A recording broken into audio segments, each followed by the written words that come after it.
Olá, pessoal do Facebook da Pais e Filhos, mais uma live aqui direto da redação, dessa vez para falar sobre um assunto muito importante para todo mundo que está assistindo a gente já está nessa onda também, né? Completou uma semana que a gente realizou o evento Bate-Papo Escola sobre educação na semana passada, na Univos Cultural. Quem pôde estar lá conseguiu aprender bastante sobre esse assunto. A Roberta Bento estava lá também, foi uma das nossas palestrantes junto com a filha dela, com a Thaís. Ela fez a consolidação da nossa mesa redonda. E hoje, para seguir nesse assunto, a gente trouxe a doutora Anívia Stocco Sanches Valentim, que é mãe da Júlia, do Yuri e do Thiago.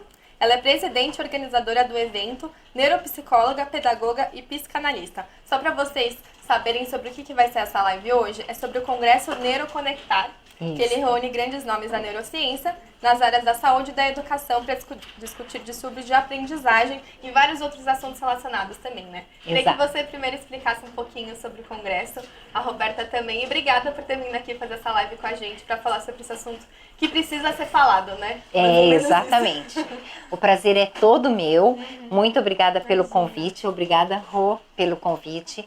O Neuroconectar acontece em 3 estados brasileiros. O primeiro estado é em São Paulo, agora no dia 23 a 25 de setembro. Depois ocorre em Minas e no Rio de Janeiro. Em Minas e Rio de Janeiro, não me lembro as datas, depois segue para vocês. A gente pode colocar o link aqui do evento. Isso, obrigada. Nos comentários, para vocês estarem por eu dentro não me lembro. também. E o Neuroconectar vai reunir uma série de profissionais exemplares e muito bons profissionais. Inclusive a Rô é uma das nossas grandes palestrantes. E ele abarca vários conteúdos enormes, né? Falando sobre a neurociência, conectando a aprendizagem, conectando distúrbios de aprendizagem e também sobre a ciência, a medicina, a psicologia, a pedagogia, e vários outros conteúdos importantíssimos. O que é mais importante ainda, né? Falando sobre a dificuldade do acesso à informação para o público leigo. Porque assim, nós sabemos que temos uma grande variedade de informação para públicos específicos, como psicólogos, médicos, pedagogos e profissionais da área da saúde e educação. Mas onde fica a informação para os pais, né? Onde fica a informação para os professores, para este público, que estão lá né? no dia a dia, Exatamente, né? Que precisa lidar, né, com a população, que seriam os alunos, que seriam esses pacientes que necessitam da nossa ajuda. Sim. E até os próprios pais e professores também, de se identificarem ali de algumas questões que muitas vezes são questões que impedem que eles exerçam plenamente ou a profissão de professor ou o papel de pai. E vai ter muita informação no congresso que dá para, né, a pessoa usar para ela mesma. E aí para a educação dos filhos ou dos alunos também. Isso. E não só, né, e dos pais, né? Que eu também tenho meu pai que cuido dele. Então a gente também entender algumas coisas sobre a terceira idade. E assim, e não só na área da saúde e educação, né? Esqueci de dizer que nós teremos também palestrantes convidados, como o doutor José Luiz e a doutora Tânia, que são advogados e que falarão sobre a lei da inclusão na saúde e na educação. Como entrar com recursos de inclusão na saúde e na educação, né? Porque estamos aí às voltas com o autismo, com as voltas com paralisia cerebral, com a poliomielite, entre outras doenças e tão importantes porque ninguém sabe como dar a entrada nesses processos de inclusão, que é lei, né? É direito do aluno, é direito da criança e do jovem e do idoso, e as pessoas não têm esse acesso à informação. Com certeza. Né? Bom, eu acabei nem apresentando porque ela já é de casa, mas é a Roberta Bento. Ela é fundadora do SOS Educação, mãe da Thaís, especialista em educação e neurociência cognitiva também. Obrigada, Roberta, por ter vindo aqui mais uma vez falar sobre esse assunto que você tira de letra, né? Você viveu isso na sua experiência pessoal e acho que não tem ninguém melhor para falar sobre isso do que ela também, né? Então, até o foco da minha fala no congresso tem muito a ver com a minha experiência de vida e o quanto isso me inspirou para o trabalho que eu faço hoje na área de educação. E eu pouquíssimas vezes, assim, pude participar de um congresso, de um seminário tão completo, com profissionais tão gabaritados, mas especialistas em áreas diferentes e que hoje fazem parte do dia a dia das famílias e da educação e precisam cada vez mais fazer, né? Porque tá bem difícil dos pais conseguirem lidar com algumas situações que eles enfrentam. Exatamente. E tem muitas escolas que nós atendemos que os professores também passam um sufoco muito grande, às vezes até para abordar o pai, para indicar que o pai procure um especialista para descobrir se tem algum distúrbio, alguma questão que a criança precisa de um acompanhamento. E eu acho que essa é uma questão muito legal até assim da gente conversar um pouquinho, né, pensar um pouquinho como que a gente poderia despertar, e acho que também essa é uma das funções do Congresso, conscientizar mais os pais e os educadores de como uma ajuda especializada pode mudar para melhor a relação ali. E eu acho, Rô, que é importante mostrar lá no Congresso que não existe resistência. Vamos quebrar essa resistência. Inclusive a resistência da avaliação, né, desses profissionais que estão lá capacitados para auxiliar, né, em relação à avaliação e o que fazer, porque a reabilitação ajuda o aluno, ajuda o paciente, né? Eu tenho em consultório a reabilitação que favorece, eu tenho a olhos vistos mesmo, alunos ou pacientes, eu chamo de paciente, eu chamo de aluno, né? Mas assim, que quando nós ajudamos este aluno ou paciente, como ele cresce, Com né? certeza. Na sala de aula, como ele cresce no mundo acadêmico, é fantástico, né? Então assim, pais, não se assustem com o diagnóstico. Com certeza. Né? Não se assustem. Vocês vão ver que na mão de um bom profissional, com uma boa reabilitação, seu filho aprende, seu filho é capaz de crescer, né? Sozinho, com ajuda, mas ele cresce depois. Né? É aquela história de dar ajuda, mas também deixar o filho seguir com as próprias pernas, né? Exato. É aquele limite entre super proteção, mas também deixar ele seguir. Isso. Talvez que seja ele esse, pode. né, um grande desafio, porque Pros muitas pais. vezes os pais tentando ajudar, muitas vezes eles, a partir de um diagnóstico, acabam sendo os primeiros a limitar. Fazem uma super proteção, Uma é redoma, bem né? entendido, né? Porque tem todo um medo, uma proteção, mas acabam limitando, né? Essa criança e acaba fazendo com que ela não se desenvolva por completo. Sim, né? com certeza. Gente, lembrando que vocês podem mandar perguntas aqui nos comentários que a gente vai responder aqui ao vivo. Eu separei algumas já sobre esse assunto também para quem está assistindo em casa já poder se inteirar um pouquinho. Sim. E como que detectar se a criança sofre de algum distúrbio de aprendizagem? O pai tá lá em casa, percebe que tem coisas que são normais do desenvolvimento da criança e coisas que já são pro pai já ficar com a anteninha ali ligada, mais atento. Isso. Acho que uma importante observação é que você, pai, né? Pai de primeira viagem erra sempre. Então não se sinta culpado, né? Começa que isso por é aí. mais importante, Isso, começa né? por aí, né? Todo mundo foi Culpa pai não. de primeira viagem.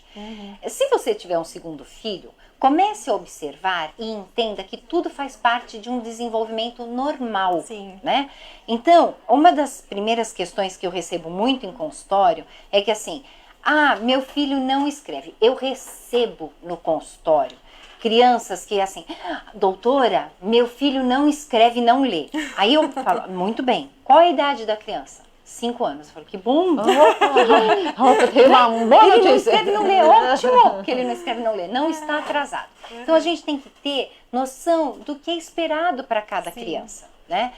Bom, meu filho não lê, não escreve, mas não tem nada, né, de observação, ele não identifica a letra, ele não identifica fonema, enfim, uma série de coisas, nem identifica cores. Aí ele já tem 8 anos. Opa! Né? Agora vamos observar que possa ter um atraso na na vida acadêmica dessa criança. Então aí pode ter um atraso cognitivo. Entendi. Então, se você consegue perceber que a sua criança está com eu ia falar tartamudez, como é que chama? Gagueira, né? A criança tem uma gagueira que não é emocional, que ela não passou nenhum susto, né? Que ela não teve uma criancinha que nasceu recentemente, então começa a ficar gaga, começa a ficar, vai fazer xixi na cama, aparece do nada, então pode ter um atraso cognitivo. Leve para um profissional especialista, sem medo, né?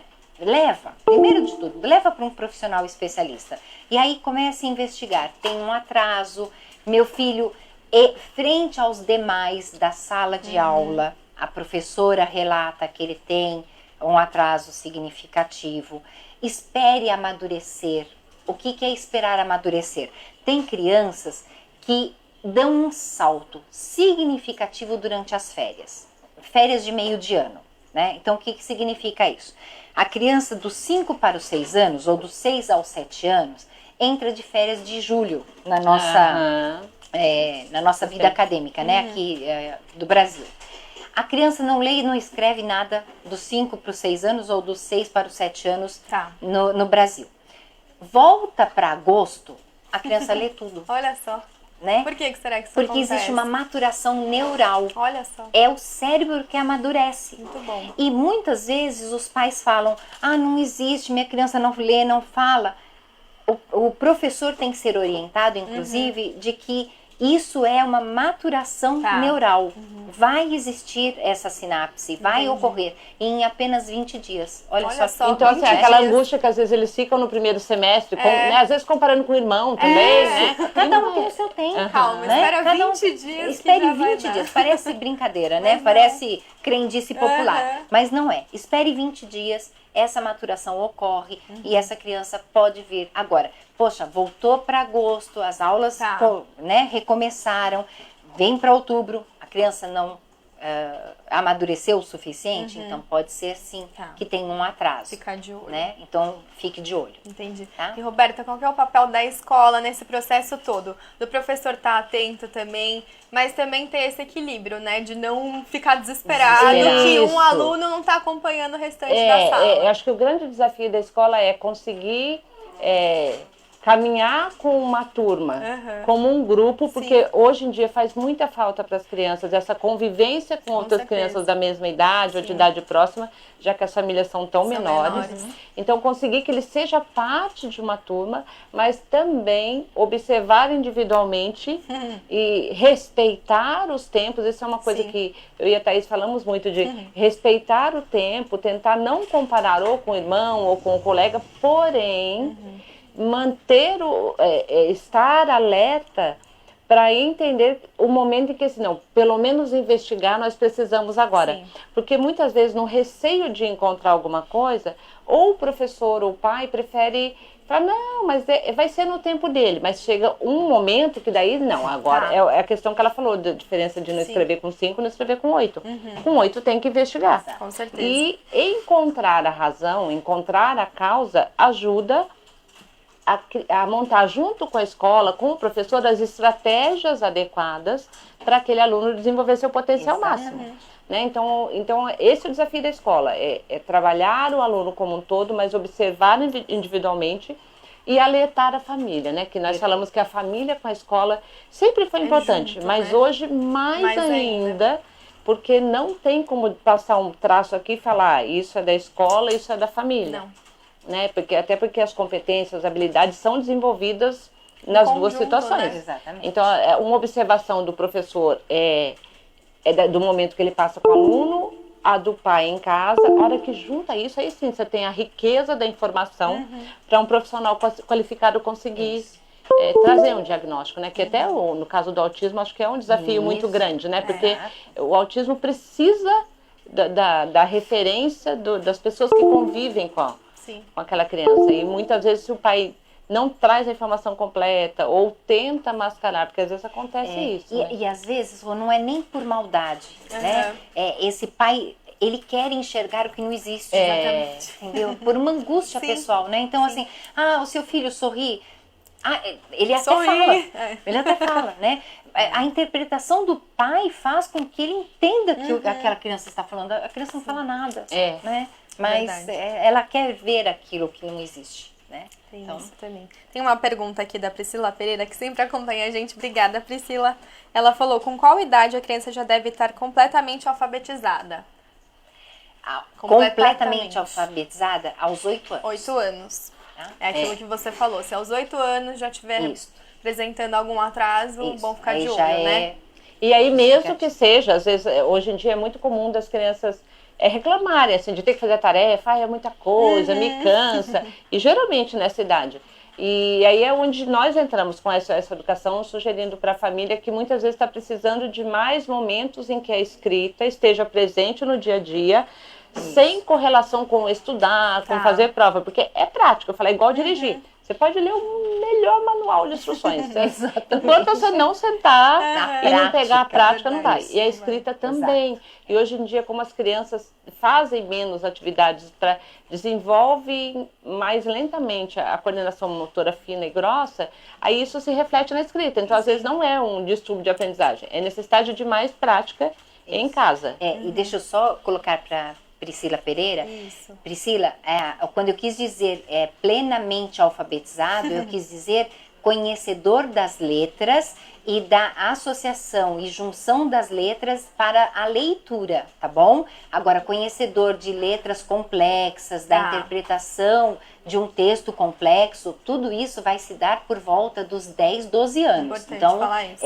porque senão ela vai ficar desesperada se meu filho não lê, né? Tá não tudo interpreta. bem. Então, assim, cálculos matemáticos complexos que envolve a alfabetização, a interpretação de textos complexos com mais de 3, 4 parágrafos, tudo isso por volta dos seus 12 anos. Agora, a alfabetização, né, que são frases simples, agregação de letras ou sílabas complexas, né, dígrafos, etc., tudo isso por volta dos seus 12 anos. Agora, sílabas simples e palavras simples e frases curtas até os seus 8 anos. Tá bom? Roberta, que dica que você tem para os pais incentivarem a escrita, a leitura em casa também, fugindo um pouquinho do dever de casa, para a criança não associar diretamente à escola? Como que é o truque? A primeira coisa que nós sugerimos é devolver para o ambiente da casa o bloquinho de papel, o lápis e a caneta que sumiram quando saiu de ser no telefone fixo e entrou só a tecnologia. É verdade.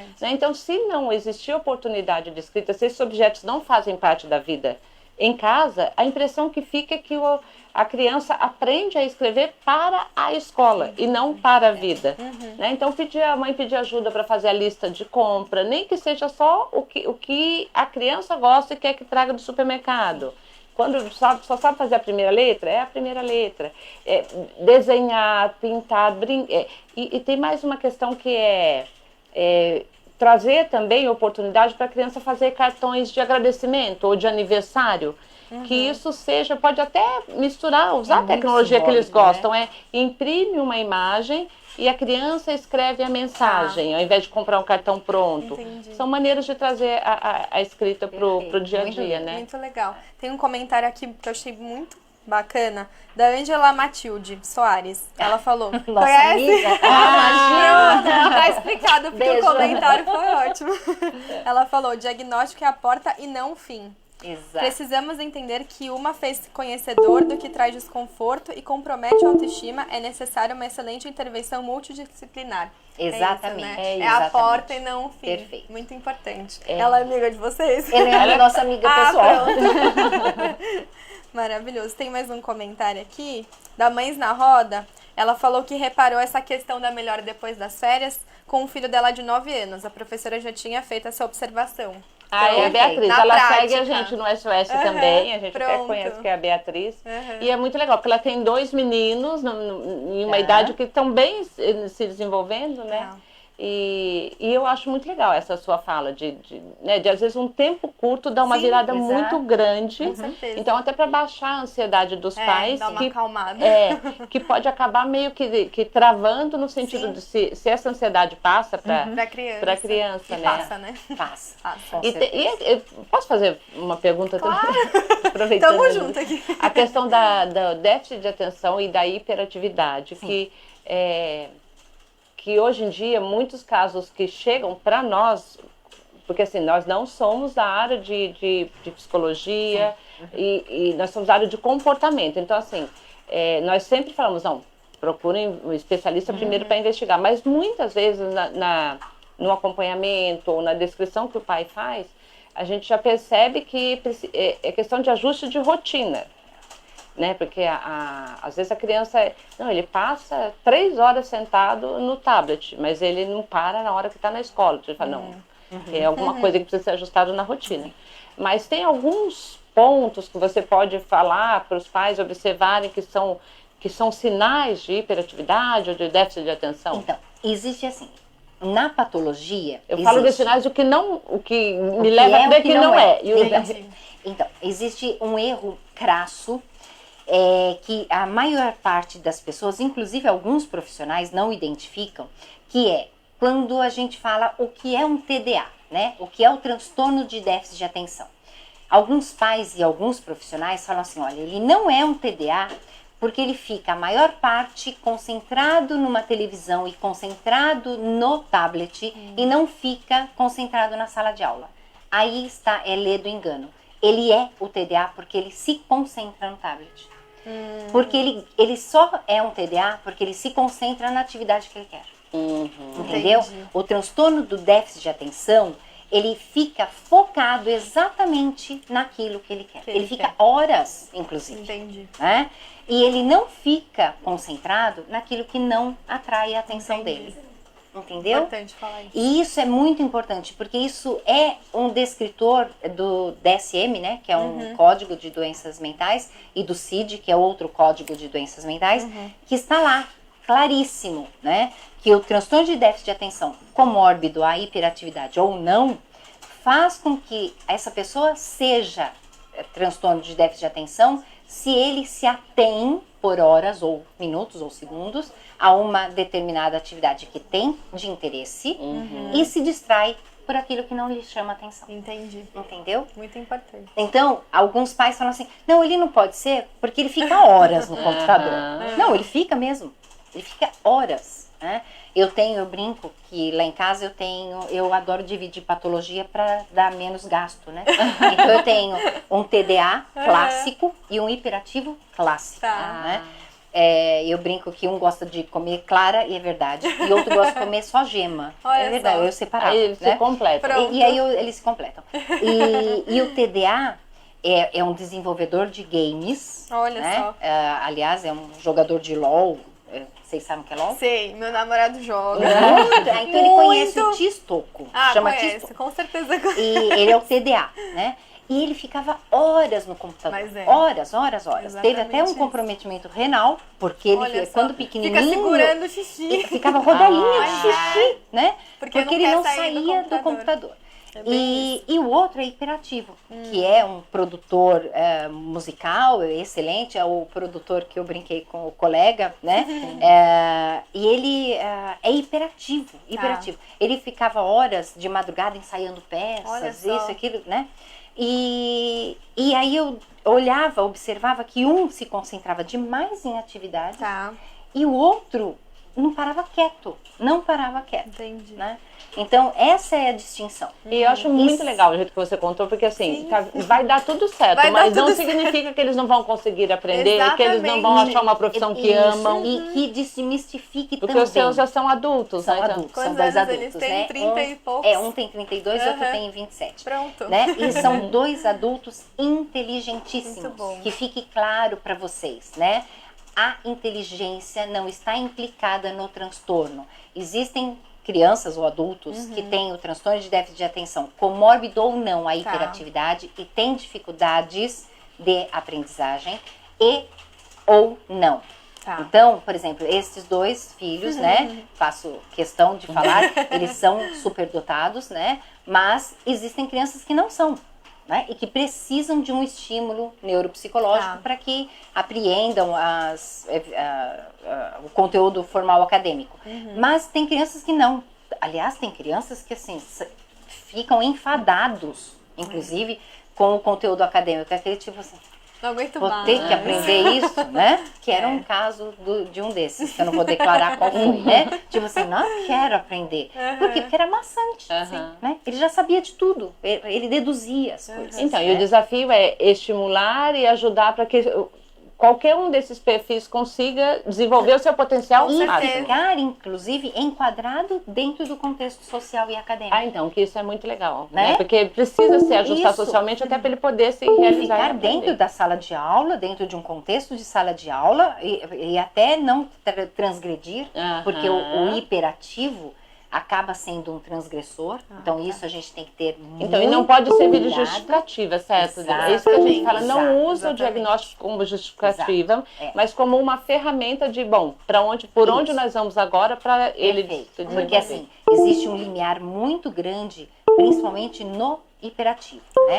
O hiperativo, até porque ele não para quieto mesmo, existem hiperativos que ficam quietos. Tá. Que aí é hiperatividade do pensamento, Entendi. enfim, não vou entrar nesse detalhe. Tá. Mas o Mas o hiperativo... neuroconectar vai ter de tudo, viu, gente? Vai, gente, Nossa. é verdade, vai Boa. ter até essas explicações para vocês entenderem importante. que tem hiperativo que fica fisicamente parado, Olha mas só. o pensamento não para, né? Mas, em especial, alguns hiperativos que têm uma agitação física também, eles são tão agitados que chegam a burlar regras, Nossa. né? Então, por exemplo, era o caso do meu filho, que eu tive que cercear mesmo. Quando ele aprendeu a dirigir, o que ele teve de multa... Bom, mas entendam o que é burlar regras e burlar a lei e cumprir a lei para não ser um transgressor, né? Ele perdeu a carteira, óbvio, né? Nos primeiros meses, né? A bronca ao vivo aqui. A bronca ao vivo, Bronca ao mas ele vivo. já sabe, né? Então, tudo bem. Ele perdeu a carteira nos primeiros meses. E aí eu falei assim, vou dar o nome dele, né? Yuri, por que você não está dirigindo? Entregou. Yuri, por que você não está dirigindo?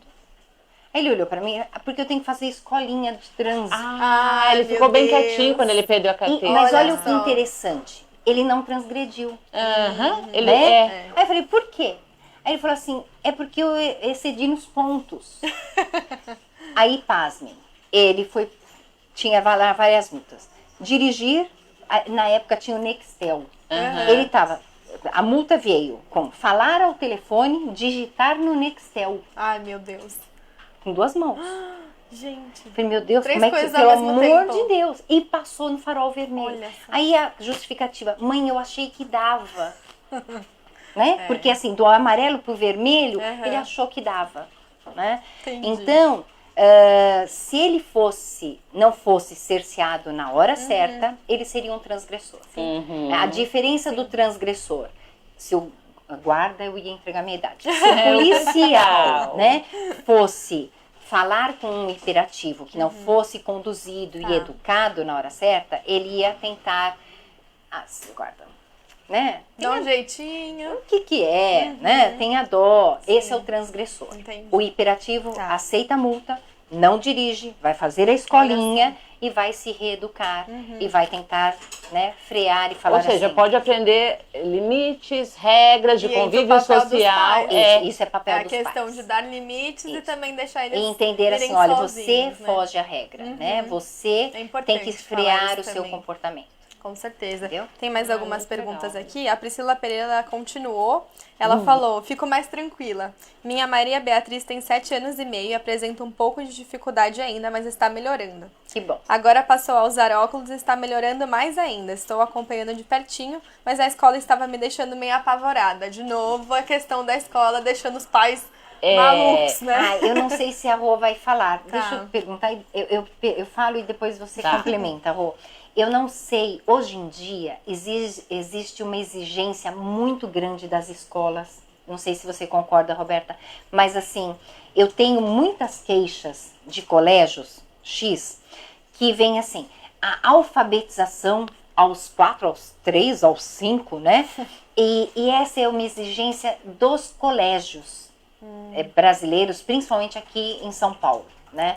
Então, eles vêm com essa máxima para os pais de que nós educamos, o seu aluno, o seu filho será alfabetizado até certa idade.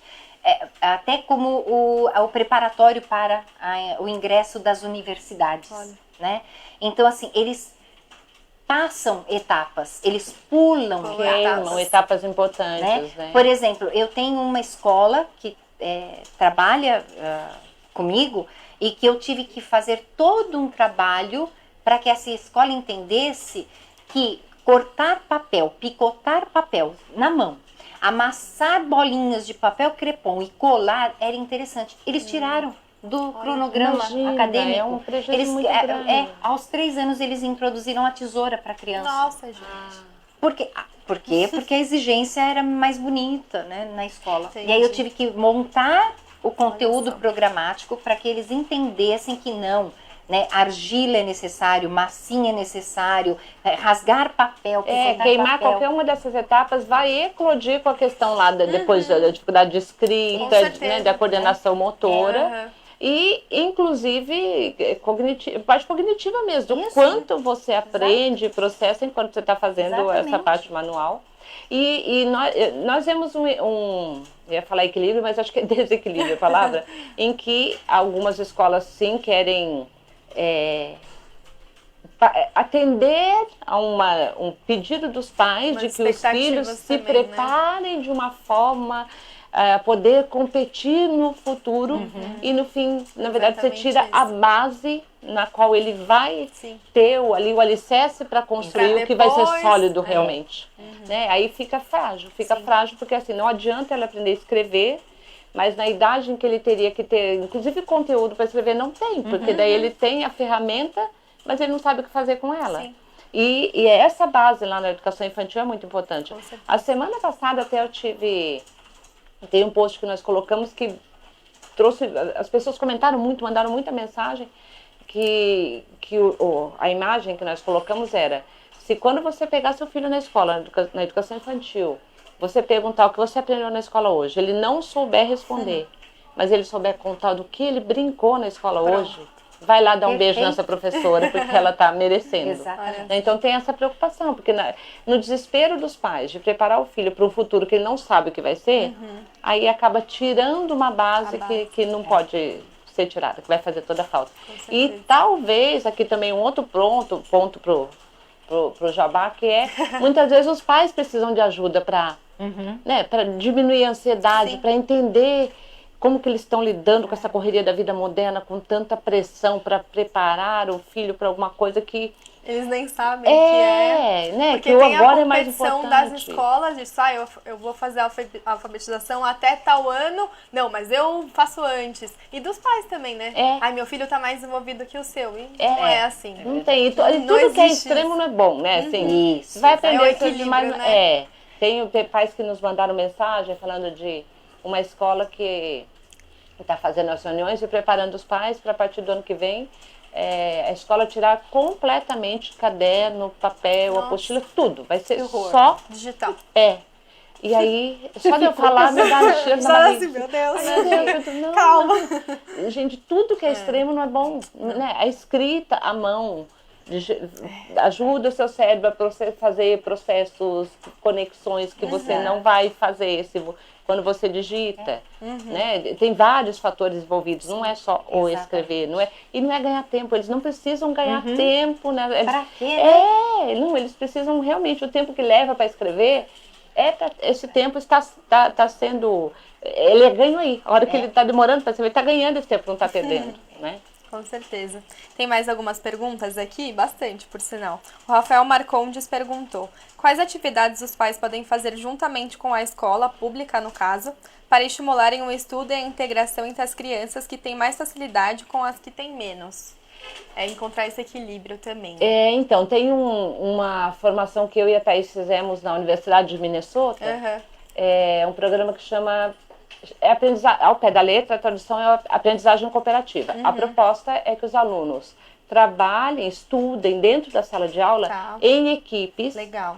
E quando a gente conta isso, as pessoas pensam, tem professor que fala. Não, até junto mesmo, meu aluno que sabe muito de matemática, com esse que não sabe, mas não é isso. Não é isso. Até na formação das equipes tem todo um pressuposto para que todos os membros, em geral são grupos de 4, para que todos eles consigam se beneficiar. Então, se você colocar o melhor aluno de uma matéria junto com o aluno que é mais fraco naquela matéria, você prejudica os dois. Sim. Esse aqui se sente, nossa, nunca vou chegar nesse ponto. Exato. Esse aqui E fica, o ai outro, meu Deus, cadê? Que vão ter que acompanhar o outro. E não é por aí, não é assim que você faz, que você forma o grupo. Entendi. Mas felizmente já existe proposta, metodologia estudada com um guia de como o professor fazer isso.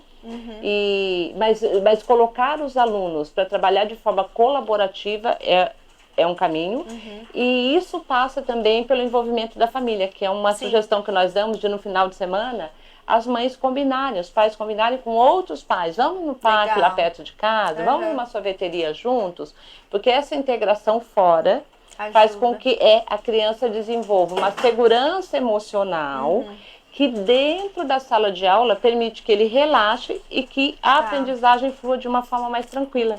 Então os pais podem ajudar também em dias que não está tendo aula, durante as férias, mostrando, se os pais se unem, é mais tranquilo para as crianças se unirem também. E geralmente tem as panelinhas, na sala de aula já tem. Natural. Mas que os pais tentem se conectar e convidar pais de crianças que elas veem pouco. Porque quanto mais integradas as crianças estiverem, mais fácil ocorre o processo de aprendizagem. Verdade. Tem um comentário aqui da Ana Paula Meirelles, ela perguntou: como ensinar a alfabetização em casa? Meu filho de 6 anos está em processo de avaliação para saber se ele é autista ou não. Me ajudem, por favor. Como que... Se ele está em alfabetização, como é que ela chama? Ana Paula. Ana Paula, se ele está em avaliação para saber se ele é autista ou não, o mais indicado é que você aguarde esse processo de avaliação. E se ele for autista, procure sim a alfabetização por um especialista, tá bom? Se ele não for, aí o indicado é que você realmente comece com o processo de alfabetização pedagógica, né, do letramento. E aí existe, se você buscar, inclusive no Google, existe o processo do letramento, que você vai conseguir fazer o passo a passo. Mas aí eu acho que vale a pena você buscar uma escola regular, porque ele já tem 6 anos e dá. Agora, se você não está dentro de um processo regular de alfabetização, provavelmente ele tem algum comprometimento na questão da alfabetização e pode ser que sim, o teu filho tenha um comprometimento autístico. Então, busque sim a especialista para que ela possa te ajudar no processo de alfabetização. Tá bom? E, de novo, o diagnóstico por si só, de jeito nenhum, define até que ponto ele vai conseguir chegar. Sim, exatamente. Na E assim, aprendizagem. não se assuste. Volto a repetir, Ana Paula, não se assuste. Assim que você tiver a avaliação em mãos, busque o especialista, tá bom? Se não, entre em contato comigo, que eu te ajudo a reabilitar seu filho. Muito bom. Tá? Tem mais um comentário aqui da Mães na Roda. Ela falou: trocas de letras acontecem ainda no 4º ano, 9 anos. Já passou por fono, fez exame e nada alterado. Pode ser maturidade? Como trabalhar em casa com esses erros? Aí já é a criança que está maior, com 9 anos mais ou menos. O que os pais podem fazer? Nada? Como é que é? Ó, troca de letras acontecem ainda no 4º ano, por volta dos 9 anos. A criança já passou por fono, fez exames e nada aconteceu. Pode ser a maturidade da criança? Como trabalhar em casa com esses erros? Então, se ela tem 9 anos e ela tem troca, De letras. ela tem alguma coisa.